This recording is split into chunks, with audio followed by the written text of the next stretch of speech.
My name is Emma. I'm in my mid-30s now, but this story begins when I was still learning how to take up space without apologizing for it. At the time, I worked in a corporate environment that prized efficiency, loyalty, and appearances, especially the appearance of harmony. I wasn't loud. I wasn't confrontational. I didn't command rooms when I entered them. Most people describe me as dependable, thoughtful, and easy to work with. The kind of person you trust with responsibility, but rarely with power. People often assume that silence means consent, or that calm means compliance. I let them believe that for a long time. Not because I was afraid, but because I was observant. I noticed how often the loudest voices were rewarded for confidence, while quieter ones were mistaken for agreement. I noticed how decisions were framed as collective, even when they clearly benefited only a few. And I noticed how quickly discomfort was smoothed over with titles, perks, or polite smiles. This is not a story about revenge. There are no dramatic outbursts here, no villains exposed in public meetings, no moments designed for applause. What happened unfolded slowly, internally at first, and then, almost invisibly, around me. It's a story about awareness, about choosing restraint over reaction, and about understanding the difference between being valued and being useful. At one point, I was offered a promotion to keep me quiet. It came wrapped in praise and positioned as recognition. Most people would have called it a win, and for a brief moment, I almost did too.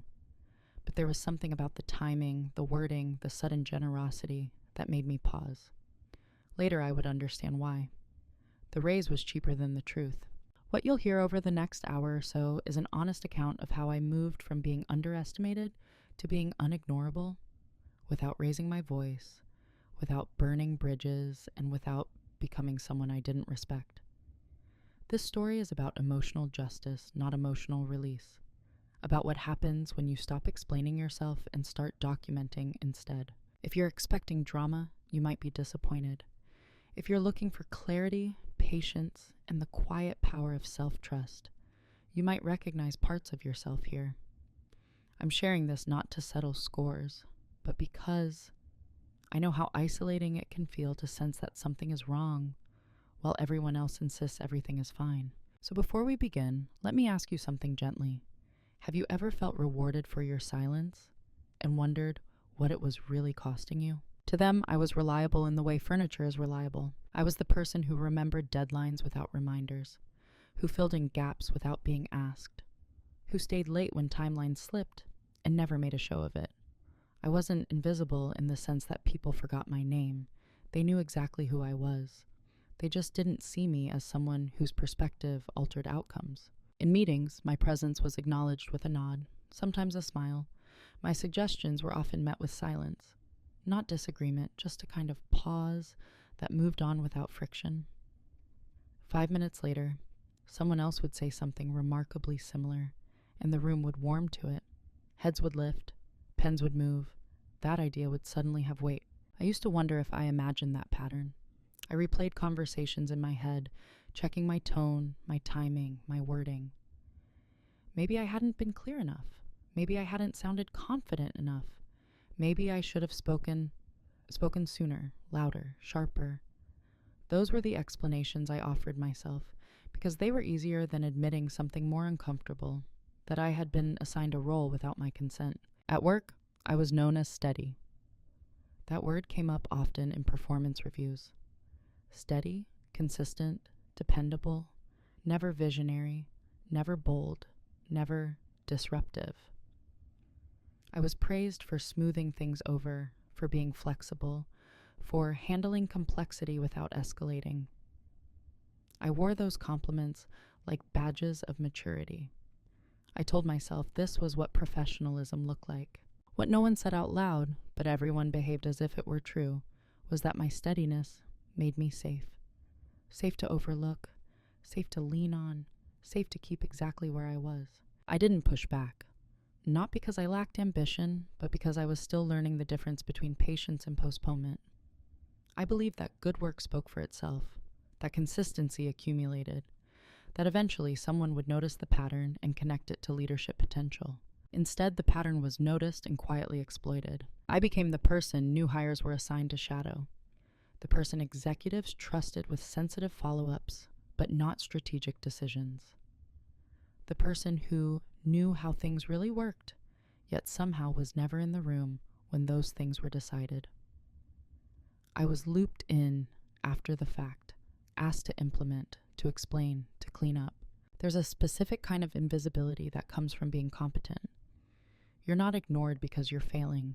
You're ignored because you're useful exactly where you are. Moving you would create inconvenience.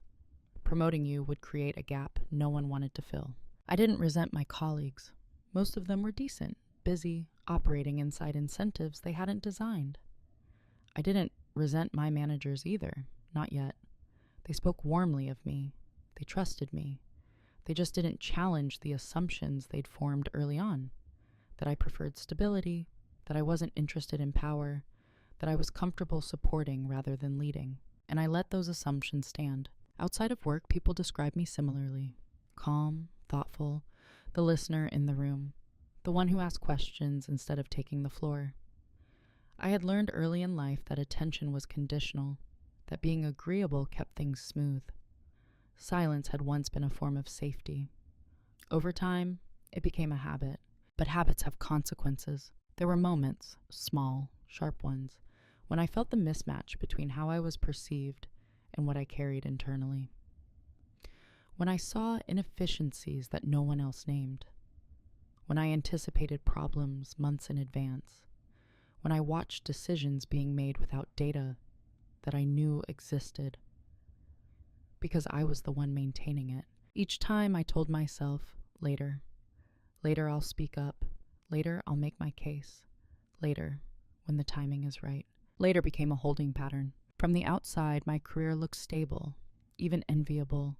Good title, good salary, trust from leadership. From the inside, something was quietly eroding. Not my confidence exactly, but my willingness to offer it freely. I started paying closer attention, not to what people said, but to what changed after they spoke. Who gained influence? Who remained unchanged? That was who I was to them. The constant.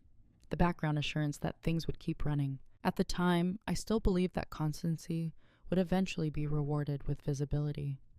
I didn't yet understand that visibility, in some systems, is something you have to stop providing quietly before it's ever acknowledged. The first time it happened, it was small enough to dismiss. We were in a mid-level planning meeting, 8 of us, gathered around a table with coffee going cold and laptops half open. The agenda was routine. I had spent the previous week reviewing operational data, flagging a potential bottleneck that would surface within the next quarter if nothing changed. It wasn't dramatic, just structural. The kind of issue that never makes headlines, but slowly drains resources if ignored. When my turn came, I spoke the way I always did. Measured, factual, brief. I explained the pattern, referenced the data, and suggested a minor adjustment that would cost almost nothing to implement. I wasn't trying to impress anyone. I was trying to prevent a problem. There was a pause, not an awkward one, just a neutral silence. Then the meeting moved on. No questions, no objections, no acknowledgement beyond a polite okay. I told myself they'd absorbed it, that not every useful contribution needed a response. I even felt a small sense of relief. Less discussion meant less friction. 20 minutes later, the same issue resurfaced, this time framed differently. A colleague, well-liked, confident, not particularly close to the details, raised a concern about future scalability. He spoke in broad strokes, without numbers. He didn't propose a solution, just flagged the risk. The room shifted. People leaned in. Someone asked him to elaborate. Another person built on his point. The conversation unfolded almost exactly along the lines I had outlined earlier, only now it had energy. I remember sitting there, my hands folded, watching my own thoughts circulate without my name attached. There was no anger, just a quiet internal recalibration, a recognition. No one looked at me. No one said, "Emma mentioned this earlier." Not out of malice, I think, more out of momentum, ideas. once detached from their source, tend to belong to whoever delivers them at the right volume. After the meeting, I considered saying something. Not confrontational, just a casual follow-up. But the moment passed. People were already standing, chatting, transitioning. I told myself it wasn't worth making things awkward. That credit wasn't the point. That the outcome mattered more. That's what I told myself. The real cut wasn't the lack of recognition. It was the realization that my contributions could be absorbed, reframed, and reissued without resistance, and that the system didn't see a problem with that. That my silence smoothed the process in ways that benefited everyone but me. In the days that followed, I watched more closely. I noticed how often ideas gained traction only after being repeated by certain voices. How authority seemed less about accuracy and more about expectation.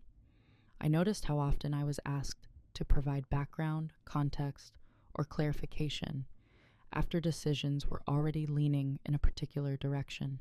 It was subtle, easy to miss if you weren't looking for it, and I wasn't sure yet that I should be. I told myself this was normal workplace dynamics, that I was being sensitive, that everyone experienced this occasionally. I reminded myself of my values: collaboration over ego, impact over credit. Those were real values. I still believe in them. But values, when unexamined, can become vulnerabilities. The moment that stayed with me came later that afternoon. A brief email circulated summarizing the meeting's outcomes. The flagged risk was listed. The proposed solution was included. It was attributed to the group with a special note thanking the colleague who had raised the issue. I read that line twice. It wasn't wrong enough to challenge. It wasn't personal enough to escalate. It was just accurate enough to pass as consensus. And in that narrow space between accuracy and truth, something shifted. I didn't feel hurt. I felt informed. This wasn't about one meeting or one colleague. It was about pattern recognition. About understanding how easily quiet contributions dissolve into the background unless someone insists on their visibility. I closed the email and went back to work. I did what I always did. Delivered, supported, followed through. But something had changed in how I was paying attention. I started noticing the moments that didn't sting enough to protest, but accumulated anyway. The ones that asked you, silently, what you were willing to accept in exchange for harmony. At the time, I still believed this was a one-off, a minor oversight, a small cut that would heal on its own. I didn't yet understand how many small cuts it takes before you stop feeling them individually and start feeling the loss instead. After that first small cut, nothing dramatic happened. That's how normalization works. It doesn't announce itself. It blends in. It arrives disguised as routine, as efficiency, as how things are done here. If I had been openly dismissed or contradicted, I might have reacted. But what followed was quieter than that. So quiet, it almost felt unreasonable to question. The pattern repeated, not identically, but consistently enough to register. I would raise a concern early, framed carefully so it wouldn't sound alarmist. It would be acknowledged with a nod, sometimes a good point.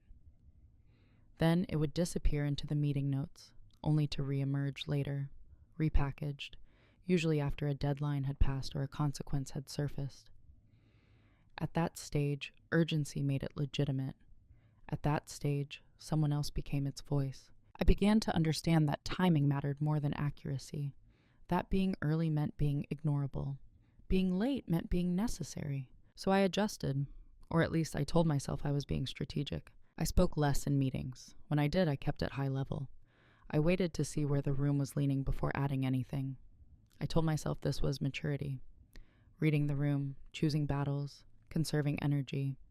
And in many ways, it was. But it also meant that I was slowly training people to expect less from me, publicly. Privately, my workload didn't decrease. If anything, it increased. I became the person people came to afterward. Can you help me think this through? Do you have more details on that? You always see things early. What do you think? These conversations happened in hallways, over chat messages, in quiet corners where nothing was recorded. I gave thoughtful answers. I shared context. I helped refine ideas that would later appear fully formed in executive updates. At the time, I told myself this was influence, that real impact didn't need attribution, that being a trusted sounding board mattered more than being seen. There was truth in that, but not the whole truth, because influence without visibility is fragile. It depends on goodwill, and goodwill is not a system, it's a mood. I noticed how often my flexibility was assumed. Deadlines would shift without consultation, landing on my desk because you'll handle it. The scope would expand quietly because I didn't push back the last time. I was praised for being low maintenance, which I had once considered a compliment. It took me longer than I like to admit to see that low maintenance often means low priority. Still, I rationalized staying quiet. I told myself I was playing a long game, that consistency would eventually lead to trust, and trust to authority. That I didn't need to assert myself because my work spoke clearly enough. I reminded myself that not everyone wanted leadership, and that it was okay to build a career around expertise rather than visibility. Those were all reasonable thoughts. None of them were lies. They just weren't complete. What I didn't acknowledge was the cost. The way my silence was being interpreted was not as restraint, but as agreement. Not as thoughtfulness, but as a lack of ambition. Each time I chose not to correct an assumption, it hardened slightly. There was also a personal element I hadn't fully examined. Growing up, I learned early that being easy made life smoother. That challenging authority came with consequences. That being useful kept you included. Those lessons don't disappear just because you're older or more capable. They adapt. They use professional language. So when something felt off, my instinct wasn't to confront. It was to absorb, to adjust internally, to stay composed. And for a while, that worked. My performance reviews remained positive. My role expanded. I was trusted with more complexity, more sensitive information. I was told I was indispensable, a word that should have felt reassuring, but instead landed with an odd weight. Indispensable to what? And in what position? I remember one conversation with a manager who praised my reliability and then, almost in the same breath, explained why a stretch opportunity was going to someone else.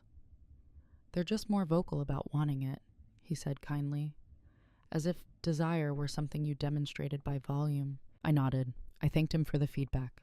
I told him I understood.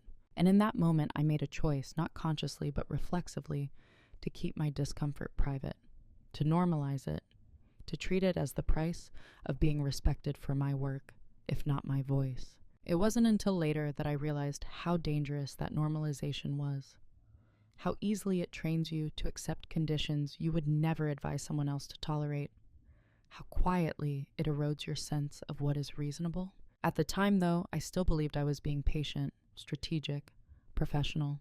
I didn't yet see that I was participating in my own diminishing, not through inaction, but through accommodation. And accommodations, once made often enough, start to look like consent. I didn't realize I had been cast until I started noticing how predictable my part had become. In every project, every cross-functional initiative, every all-hands push, there was an unspoken understanding of who did what. There were the vision people, the ones who spoke first, framed the narrative, set the tone. There were the decision makers whose questions subtly guided outcomes. And then there were the stabilizers. That was me. I was the one brought in to make sure ideas actually worked, to translate ambition into process, to anticipate friction before it surfaced. When something was unclear, I clarified it. When something broke, I fixed it. When tensions rose, I smoothed them down. It was a valuable role, necessary even, but it was also a limiting one. The more effective I became at stabilizing, the less anyone imagined me destabilizing anything, even when it needed it. My reliability had turned into a kind of ceiling. I was trusted to support decisions, not to shape them, to execute, not to challenge, to be consulted privately, not acknowledged publicly. No one ever said this out loud. Roles like this are rarely assigned directly. They're inferred, reinforced through repetition. Each time I stepped in to help without being asked, the role solidified. Each time I chose harmony over visibility, it became easier for others to assume I preferred it that way. There was a moment of clarity that came during a leadership offsite. I wasn't officially part of the leadership group, but I was invited to support logistics and follow-ups. It's odd, she said, that phrasing alone should have told me something. During one session, a complex operational risk was being discussed. I had deep familiarity with it, more than anyone in the room. I listened as assumptions were made, as timelines were compressed optimistically, as dependencies were overlooked. I waited for a pause to offer context.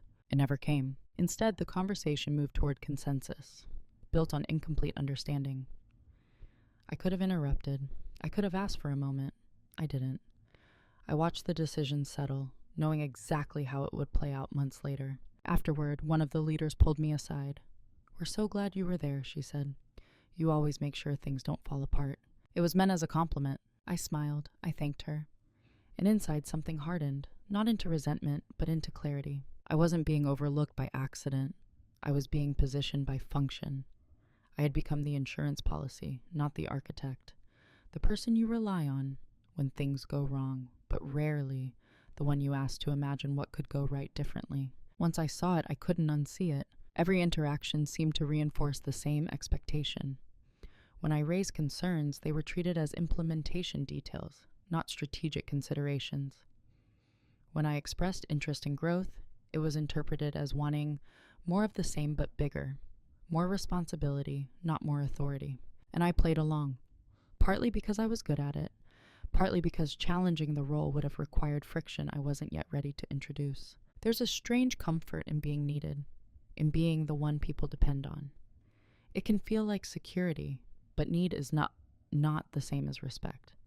And indispensability, when it's one-directional, becomes a trap. I started to see how the system benefited from my predictability, how my calm presence absorbed risk without redistributing credit, how my willingness to stay behind the scenes allowed others to stay visible. Still, I didn't confront anyone, not because I lacked the words, but because I was beginning to understand leverage. Confrontation, I realized, only works when the other party believes they might lose something. At that point, no one believed they might lose me. They believed I would adapt, that I would continue to be reliable regardless of how decisions were made, that I would absorb the consequences quietly, because I always had. And they were right, up to a point. What they didn't see was that my understanding of the role had changed. I was no longer confused by it or flattered by it. I saw it clearly for what it was, a function designed to maintain stability, not to share power. Once you recognize the role you've been assigned, you face a choice. You can continue to perform it unconsciously, or you can begin to decide deliberately how long you're willing to play it. At the end of that offsite, I packed my notebook, the same one I'd been using for years. And for the first time, I didn't just jot down action items. I started writing questions about ownership, about visibility, about what would happen if the stabilizer stopped stabilizing. I didn't have answers yet, but I knew, with quiet certainty, that I couldn't unknow what I had just learned. The shift didn't happen in a meeting. There was no confrontation, no raised voice, no moment where someone crossed a line so clearly that I was forced to respond. If anything, the day itself was unremarkable. That's what made it unsettling. It happened in the middle of routine, when my guard was down. I was reviewing a quarterly report late in the afternoon, the office already thinning out. The building had that end-of-day quiet, the kind that makes your thoughts louder. I was cross-checking figures against projections when I noticed a discrepancy. Not an error exactly, but a selective omission. A decision that had been made months earlier, one I had advised against, was being presented as a success, without reference to the downstream costs it had quietly created. Those costs lived in my domain. I had absorbed them, managed them, explained them to my team so leadership wouldn't have to answer uncomfortable questions. I stared at the screen longer than necessary, not because I didn't understand what I was seeing, but because I did. This wasn't an oversight. It was a narrative, and I had been helping maintain it. I scrolled back through older documents, emails, and meeting notes, not with suspicion, but with a new lens. I saw how often my cautions had been softened in summaries, how my conditional language had been removed, how my follow-ups had been reframed as confirmations. None of it was egregious. That was the point. Each change on its own was defensible. Together, they told a story that benefited certain people and relied on my silence to remain intact. That was the moment something shifted, not emotionally, but ethically. I realized that my quiet wasn't neutral. It was being used.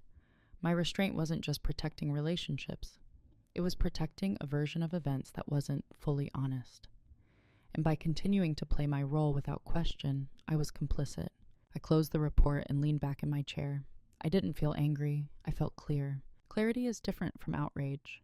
It doesn't rush you. It steadies you. I thought about all the times I had told myself that staying quiet was the mature choice, that speaking up would create unnecessary tension, that the system would self-correct.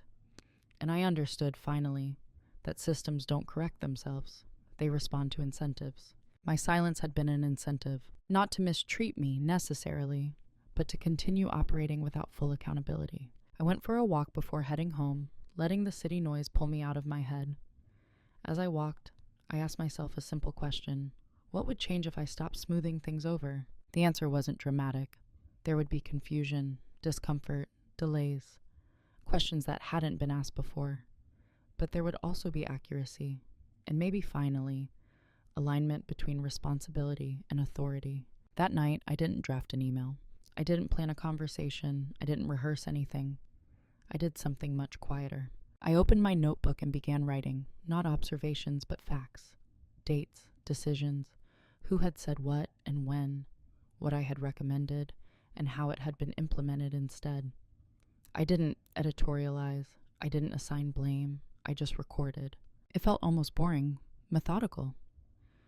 But there was something grounding about it. For the first time, I wasn't trying to be understood in the moment. I was preserving truth over time. That was the internal shift. I also made a decision, though I wouldn't have described it that way then. I decided to stop filling in gaps automatically, to let questions hang longer, to answer exactly what was asked, not what I anticipated someone might need to hear to feel comfortable. It wasn't about withdrawal. It was about precision. Over the following days, I noticed how often I had been preemptively managing other people's reactions, softening language, anticipating objections, framing things to avoid tension. I stopped doing that, not abruptly, but deliberately. The effect was subtle but immediate. Conversations slowed. People asked for clarification. Meetings ran longer. Small inefficiencies surfaced. No one connected this to me, of course. They just experienced it as friction. As things are feeling a bit harder lately. And for the first time, that friction didn't make me anxious. It made me attentive. The shift wasn't visible to anyone else. There was no announcement, no boundary drawn out loud. But internally, something fundamental had changed. I was no longer confusing silence with professionalism. I was choosing it. And that choice, I would soon learn, made all the difference. Once I recognized that my silence had been automatic, choosing it felt strangely powerful. Not dramatic power. No one noticed a shift in my posture or my tone. There were no declarations. Externally, I was the same Emma, calm, cooperative, composed. Internally, though, silence had changed from reflex to strategy. I stopped volunteering context unless it was explicitly requested.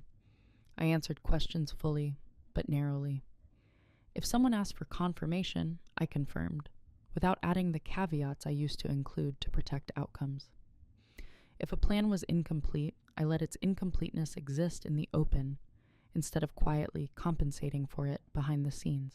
At first, this felt almost irresponsible. I had built my professional identity around anticipating needs, around preventing failure before it had a chance to surface.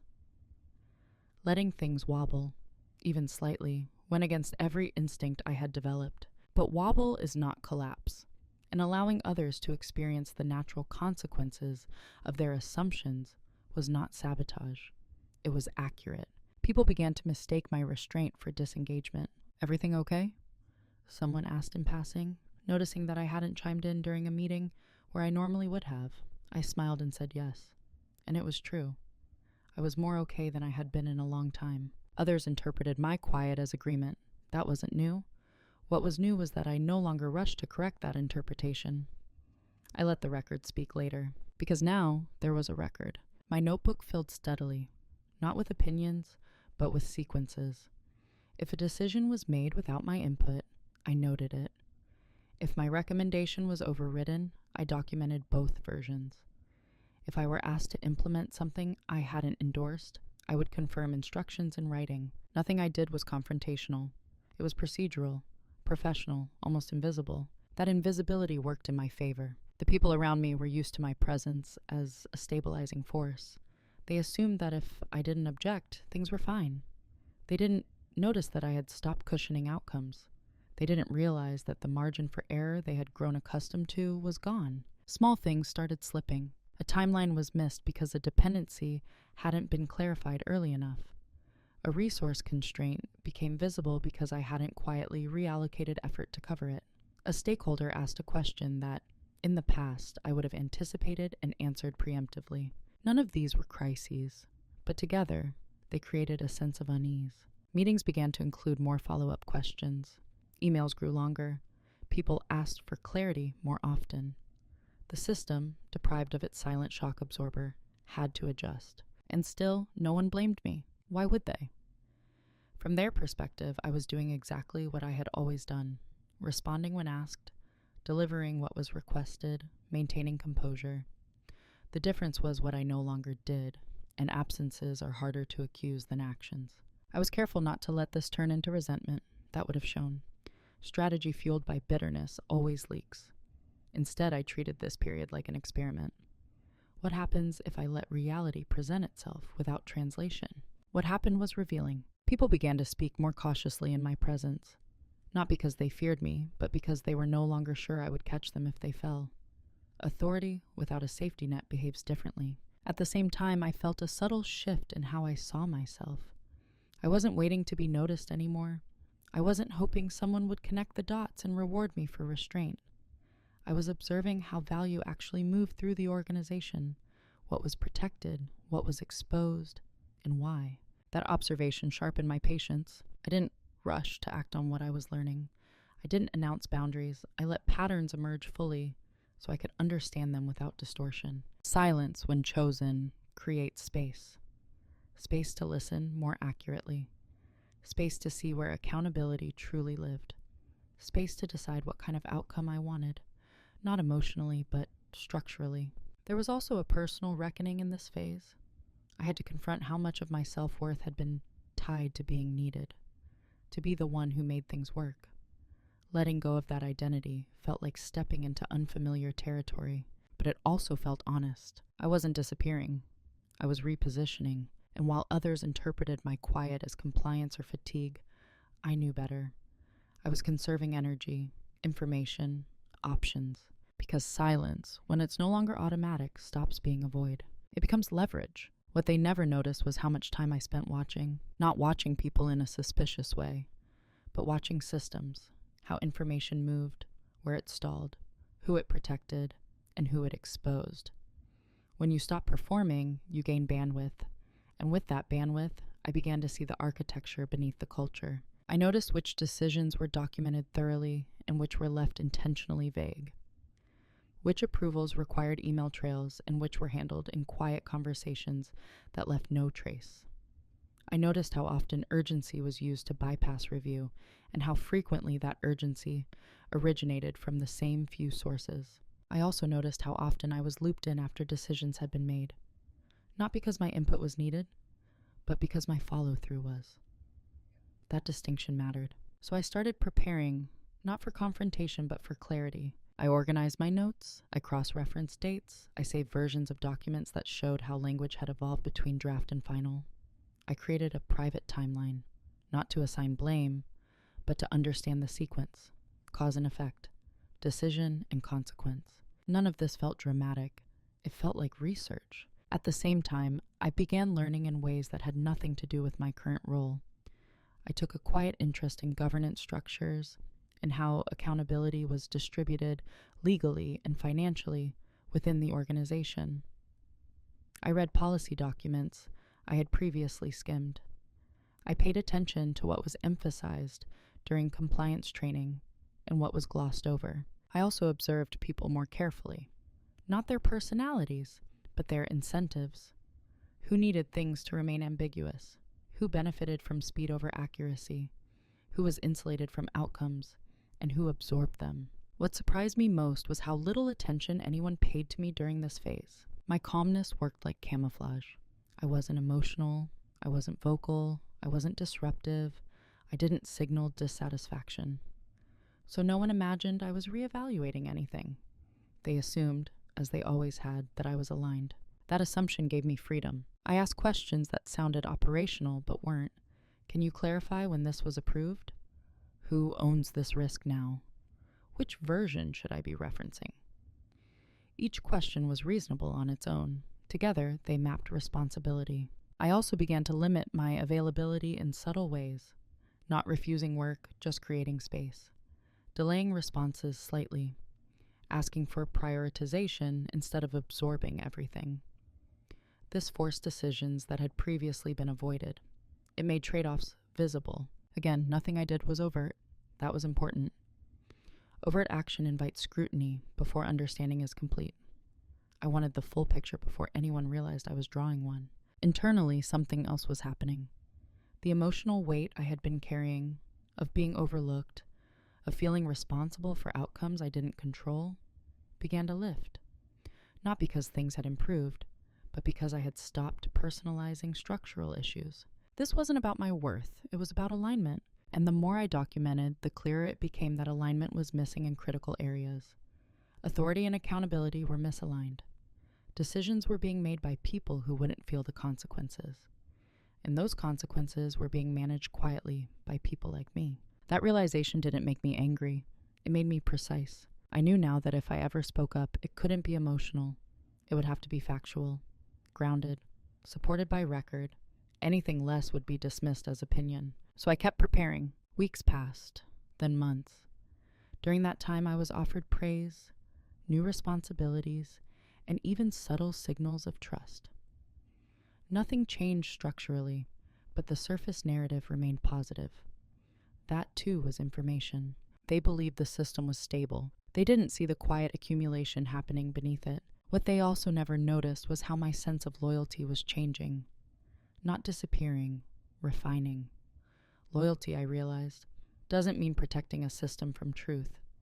It means protecting people from preventable harm. And sometimes that requires allowing discomfort to surface. By the time I finished my preparation, I wasn't itching to act. I wasn't waiting for a trigger. I wasn't imagining vindication. I felt settled, grounded. I knew exactly what I had, what it meant, and what it didn't. I also knew that whatever came next would be irreversible. Not because of conflict, but because once truth is fully visible, pretending otherwise becomes impossible. What they never noticed was that while they were assuming my silence meant acceptance, I was quietly building a complete picture of how things really worked. And when you understand a system that deeply, you don't need to rush. You just need to choose the moment when accuracy matters more than comfort. The reveal didn't come from a single discovery. There was no dramatic email, no hidden file, no moment where everything suddenly clicked into place.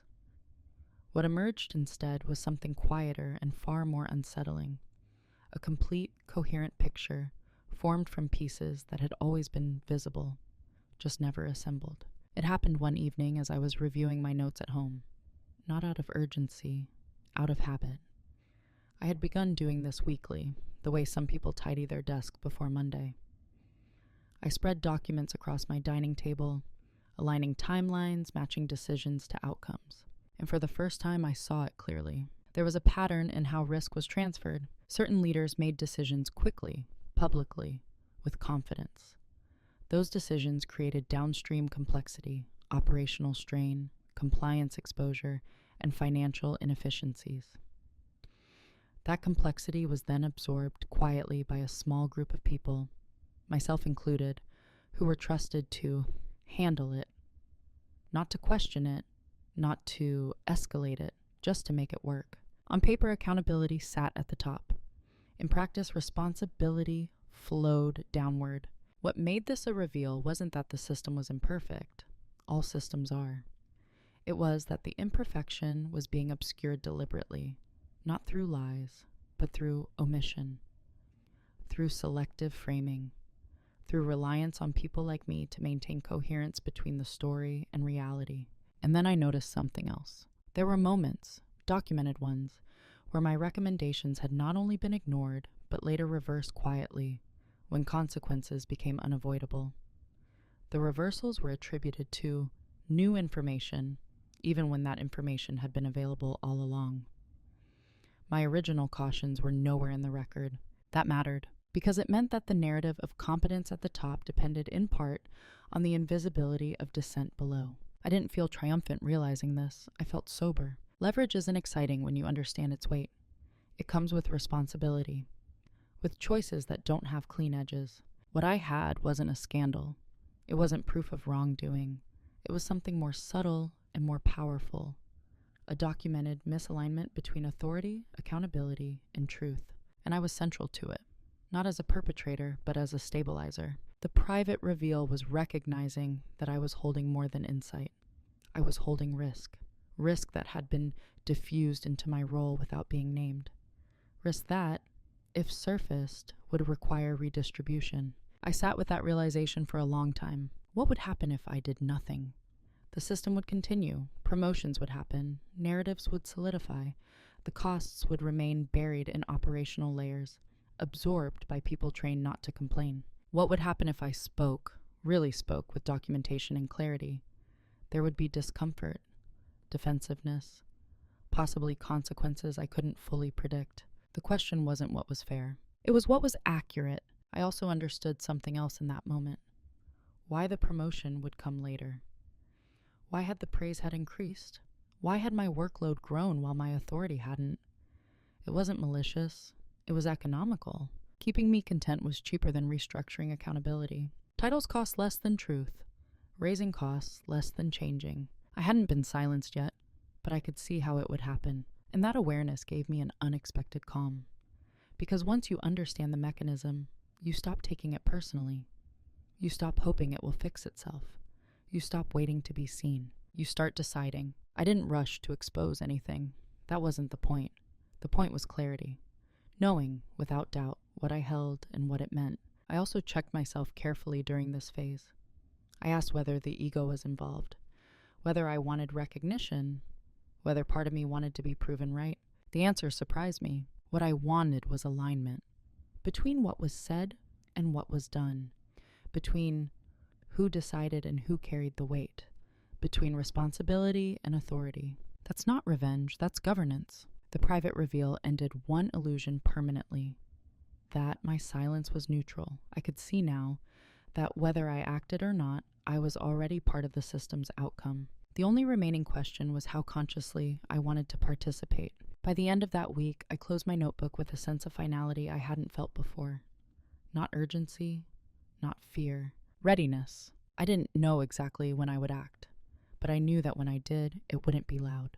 It wouldn't be emotional, and it wouldn't be reversible, because once the truth is documented clearly enough, silence stops being passive. It becomes a choice with consequences. The decision point wasn't marked on a calendar. There was no deadline, no ultimatum, no moment where someone forced my hand. What made it a decision point was that, for the first time, doing nothing became an active choice, with a cost I could now measure. Once you see a system clearly, you can't unsee it. And once you understand your position within it, neutrality disappears. I had 3 options, and I knew them with uncomfortable precision. The first was to stay exactly where I was. Accept the likely promotion when it comes. Take the raise. Enjoy the validation. Continue to absorb complexity quietly, translating decisions into workable reality. This path promised stability and external approval. It also required one thing in return: continued silence about the misalignment I now understood intimately. The second option was to speak up informally. Raise concerns gently. Frame them as suggestions. Trust that the right people would listen and adjust.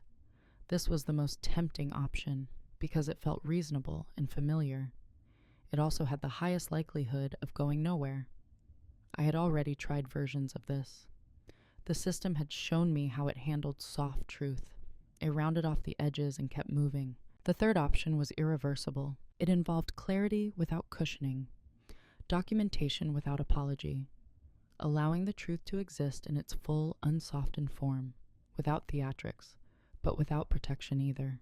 This option didn't guarantee justice. It didn't guarantee safety.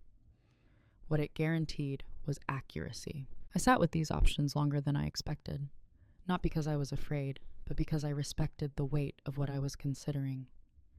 irreversible actions deserve contemplation. I thought about my team, the people downstream from decisions they didn't make. I thought about the normalization of quiet absorption, how many careers quietly bend under the expectation to handle it. I thought about my younger self, who believed patience would eventually translate into authority. And I thought about the version of myself I would have to live with afterward. That was the deciding factor. I realized that if I stayed silent now, it wouldn't be because I was being strategic or professional. It would be because I was choosing comfort over integrity. And I had crossed a threshold where that trade-off no longer felt neutral. What surprised me was how calm the realization was. There was no surge of righteousness, no fantasy of being vindicated. Just a steady sense that one option aligned with who I was becoming and the others didn't. I also recognized something practical. If I acted, I had to do it cleanly. No leaking, no side conversations, no emotional framing.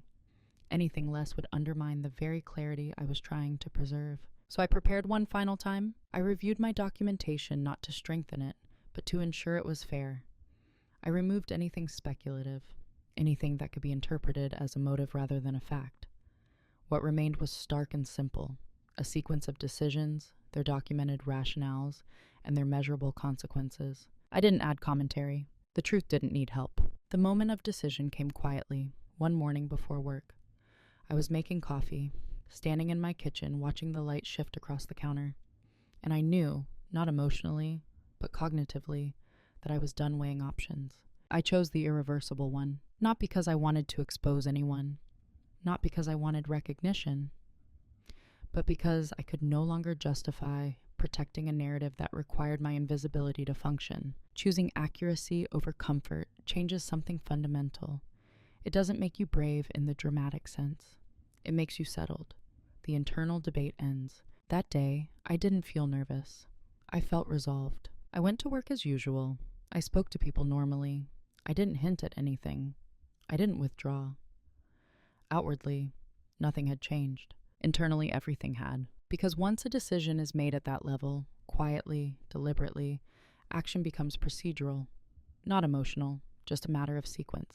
I knew the next steps wouldn't create an immediate impact. I knew there would be a delay between cause and effect. That was fine. I wasn't seeking a reaction. I was seeking alignment. And alignment, I had learned, rarely arrives with noise. It arrives with consequences that make sense only in hindsight.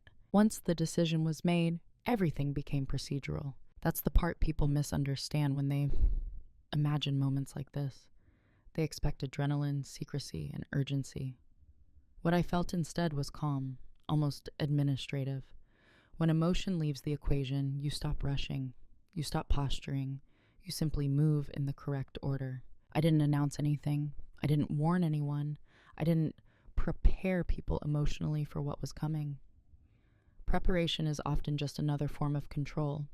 I wasn't interested in managing reactions anymore. I focused on sequence. First, I ensured that my documentation lived outside my personal devices.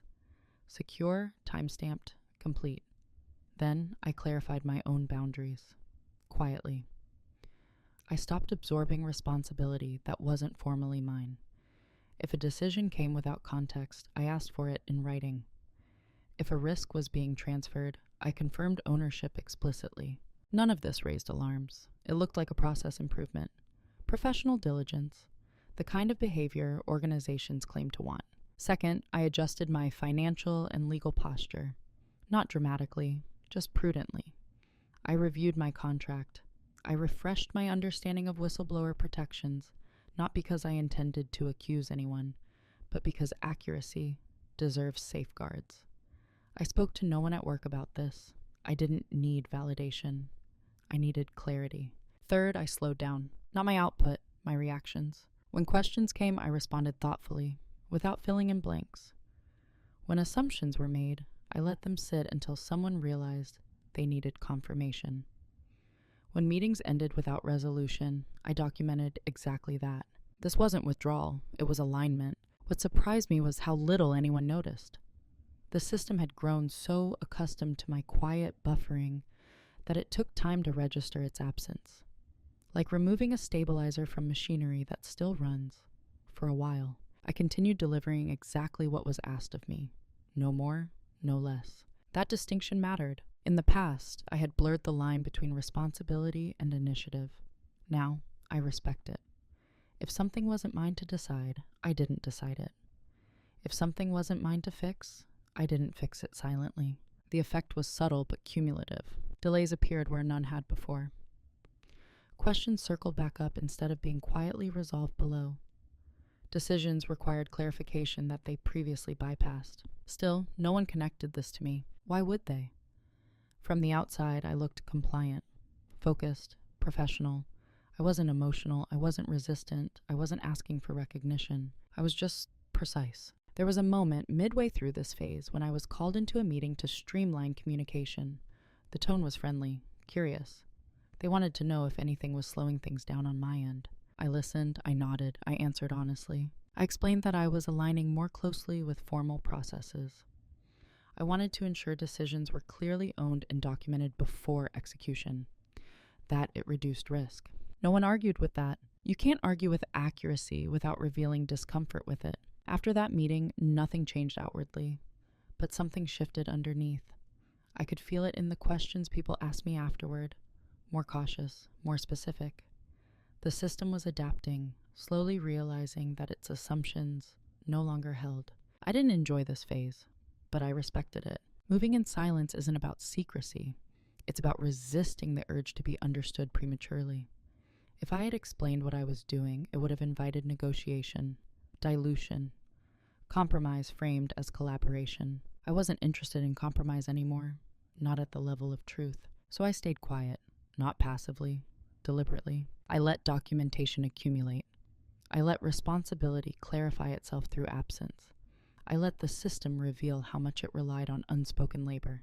And all the while, I remained steady, polite, unremarkable. People tend to underestimate what isn't noisy.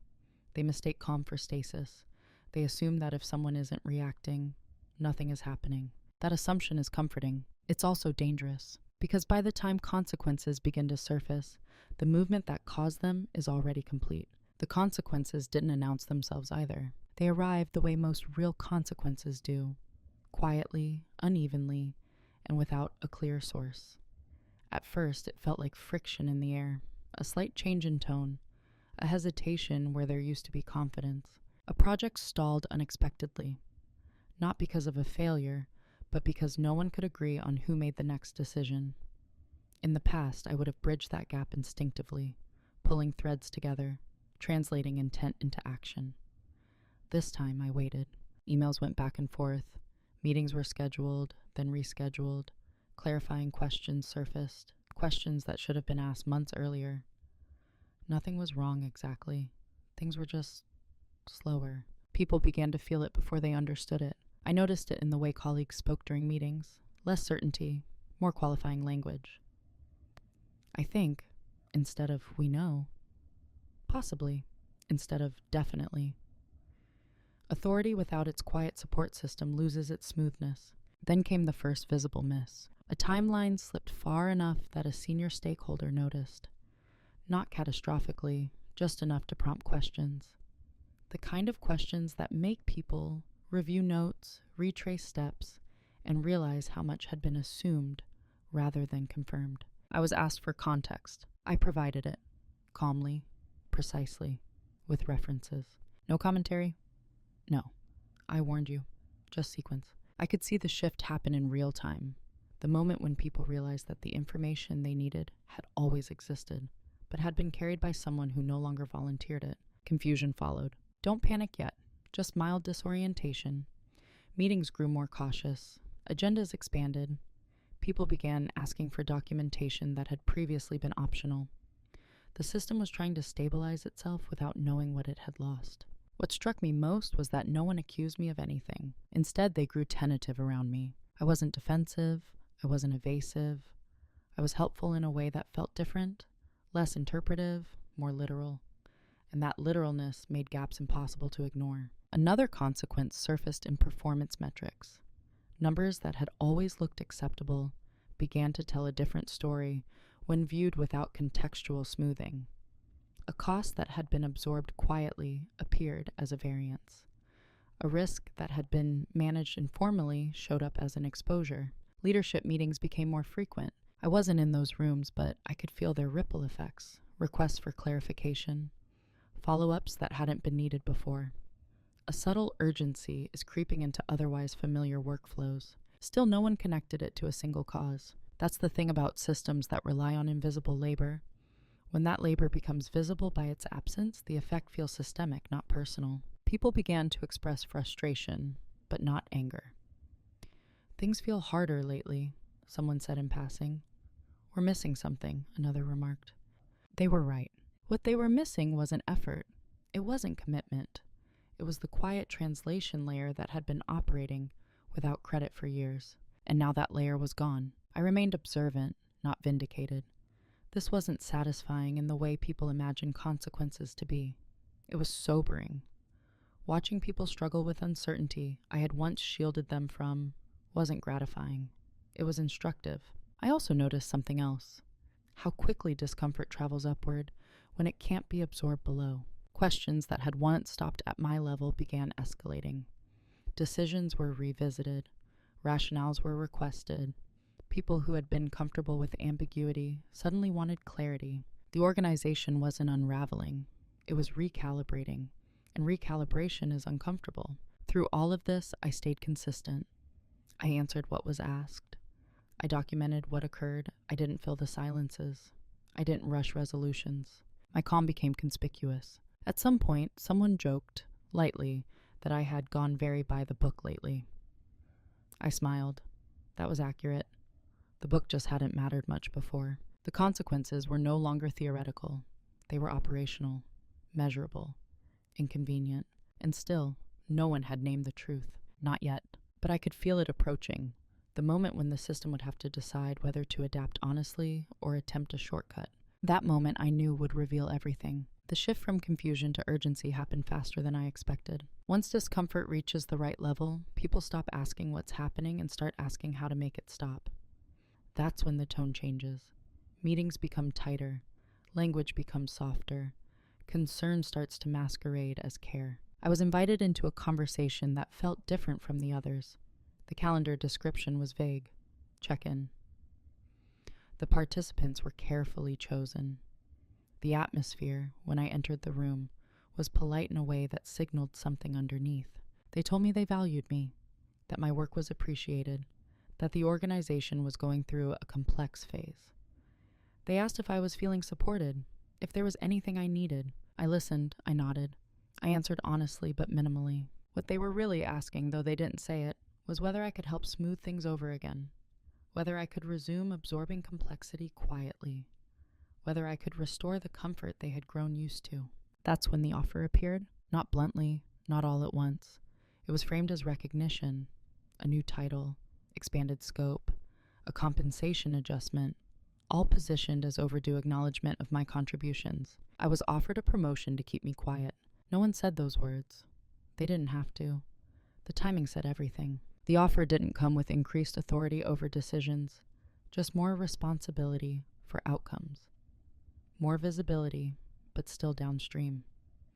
It was designed to make me feel seen without changing the structure that had created the problem. The raise was cheaper than the truth. I felt no anger in that moment, just confirmation. They weren't trying to deceive me. They were trying to stabilize the system using the tool that had always worked before, my willingness to accommodate. I asked for time to consider it. That request alone shifted the room. They had expected gratitude, relief, immediate acceptance. My pause introduced uncertainty that they couldn't easily manage. Over the next few days, the tone around me grew warmer. More check-ins, more appreciation, subtle suggestions about my future here. It wasn't coercive, it was persuasive, and it came too late, because the window for quiet fixes had already closed. What they didn't realize was that the offer, however generous it looked, couldn't address the misalignment I had documented. Accepting it would have required me to take formal responsibility for problems I still wouldn't have the authority to prevent. It would have made me complicit again, this time with a title. And titles don't protect you from consequences. Documentation does. I declined the offer, not dramatically, not with accusations. I thanked them. I explained that while I appreciated the recognition, I was concerned about the clarity of ownership and decision-making authority. I said I couldn't accept expanded responsibility without structural alignment. The room went very quiet. This was the first time I had named the issue plainly, without emotion, without blame, without apology. And suddenly, the problem couldn't be smoothed over. They tried to reassure me, to suggest adjustments, to frame things as evolving. But the moment had passed. The truth had been named clearly enough that it couldn't be unheard. After that, things moved quickly. Conversations I wasn't part of accelerated. Reviews were triggered, documents were requested, questions were asked by people who hadn't needed to ask them before. The system, realizing it couldn't buy comfort, had to face accuracy. I wasn't celebrating, I was preparing. I knew there would be fallout, not dramatic, but structural. And I knew that whatever happened next would redefine my place, whether inside the organization or outside it. But one thing was already clear. The version of the system that relied on my quiet labor was over. They had tried to fix it with a promotion. They had underestimated what had already shifted. Because once someone understands the difference between recognition and responsibility, they can't be persuaded with symbols. And once truth is named without heat, it stops being negotiable. The confrontation, when it finally came, was nothing as the word suggests. There was no raised voice, no accusations, no dramatic unveiling of evidence across a table. It happened in a small conference room with neutral lighting and carefully neutral language. The kind of room designed to keep things contained. I was asked to walk through my concerns, not defensively, not skeptically, carefully. That alone told me how much had changed. I had prepared for this, not with talking points, but with restraint. I brought only what was necessary. I didn't lead with conclusions. I led with a sequence. I explained how certain decisions had been made, when they had been made, and what assumptions they were based on. I showed how those assumptions translated into downstream operational strain. I demonstrated how that strain had been absorbed quietly, without escalation, and therefore without visibility. I didn't say you did this. I said this happened. That distinction mattered. As I spoke, I could feel the temperature in the room remain cool. People took notes. They asked clarifying questions. No one interrupted me. There was no defensiveness, not yet. Just attention. Then I showed the documentation, emails, meeting summaries, version histories, all time-stamped, all factual, all boring in the way truth often is. There was a long pause after that, not because anyone was shocked, but because there was nowhere for the conversation to go without acknowledging what was now undeniable. The system had relied on invisible labor to function, and that labor had never been formally recognized or protected. Someone asked whether I had raised these concerns earlier. I answered honestly, yes, repeatedly, informally, and each time they had been addressed in isolation, without structural change. I didn't say that with bitterness. I said it with clarity. Another question followed. Why now? I thought carefully before answering. I explained that the issue wasn't timing, it was readiness, that I had needed to understand the full scope before naming it. That acting earlier, without documentation, would have framed the issue as opinion rather than fact. That answer landed. There was no attempt to minimize what I had presented, no reframing as misunderstanding, no suggestion that I was overreacting. Instead, there was something more unsettling for them and more grounding for me. Acceptance. Not agreement exactly, but recognition. Recognition that what I was describing was accurate enough to require a response. The conversation turned to the next steps. Reviews, adjustments, oversight. Words like realignment and accountability entered the room. I listened. I didn't push. I didn't demand outcomes. This wasn't a negotiation. It was a disclosure. At one point, someone said, "We wish you had come to us sooner." I didn't correct them. That sentence revealed more than any argument could have. It assumed access without acknowledging receptivity. It assumed safety without examining the incentive. Silence in that moment was the most accurate response. The meeting ended without resolution, but with gravity, the kind that lingers. I walked out feeling lighter, not because anything had been fixed yet, but because I had finally stopped carrying something alone. What surprised me afterward was how little I replayed the conversation in my head. There was no adrenaline crash, no second guessing. I hadn't said anything that required justification. I hadn't escalated emotionally. I had simply described reality as I had experienced it, supported by record. That's the thing about confrontation without heat. It doesn't consume you. It also doesn't provide immediate satisfaction. There were no apologies that day, no public acknowledgments, no instant change. But there was something more durable. A line had been drawn, not in anger, but in truth.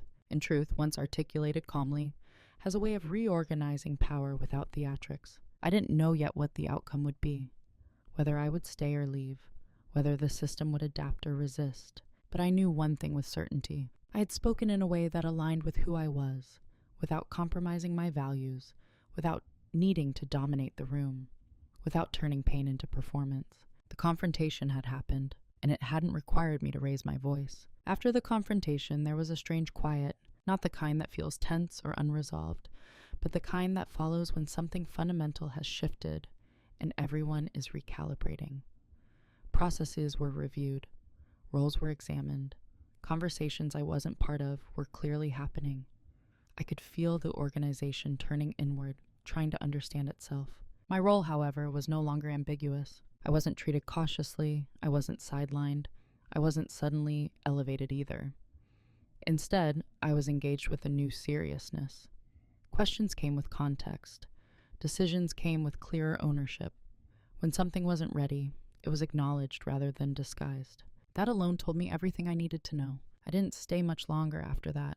Not because I was pushed out, not because things became hostile, but because the work I needed to do there, internally and externally, had reached its natural conclusion. The system had been forced to see itself.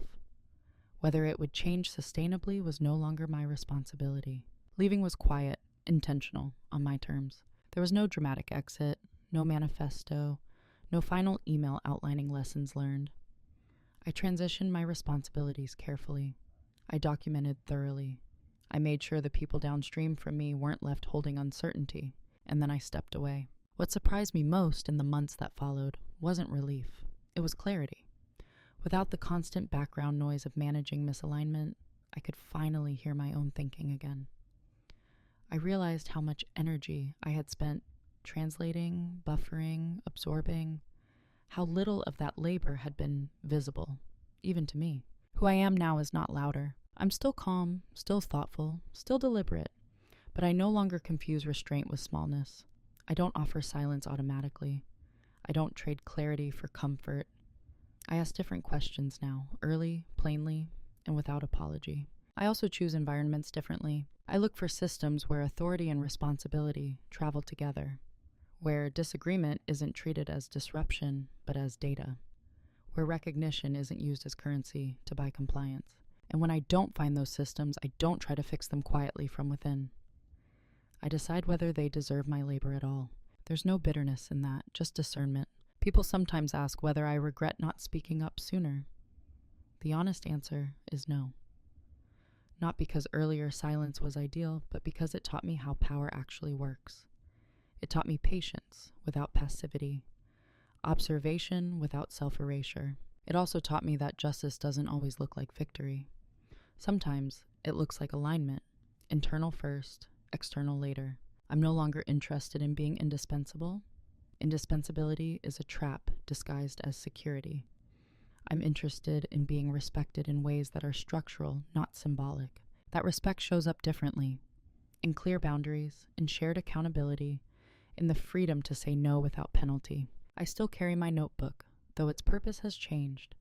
It's no longer a record of what I endure, but of what I choose.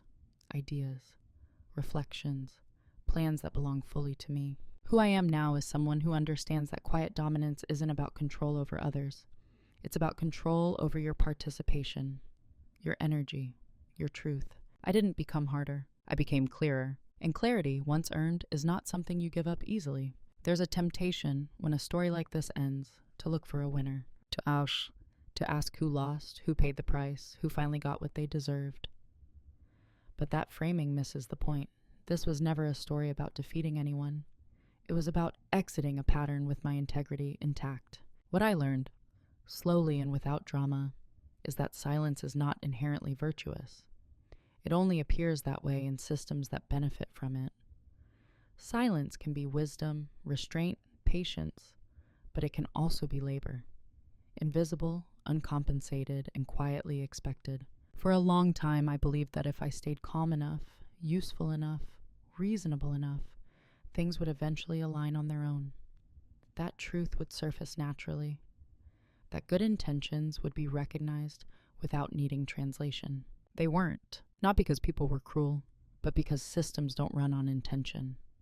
They run on incentives, and my silence had been an incentive for others to move quickly, speak loudly, and leave complexity to be handled elsewhere. The moment that changed everything wasn't the confrontation.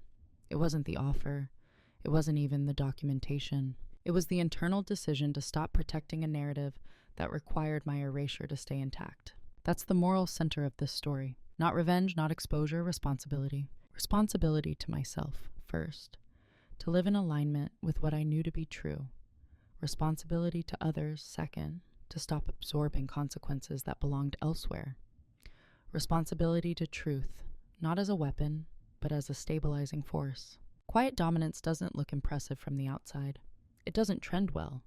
It doesn't satisfy the urge for spectacle. But it endures, because it's rooted in self-trust rather than reaction.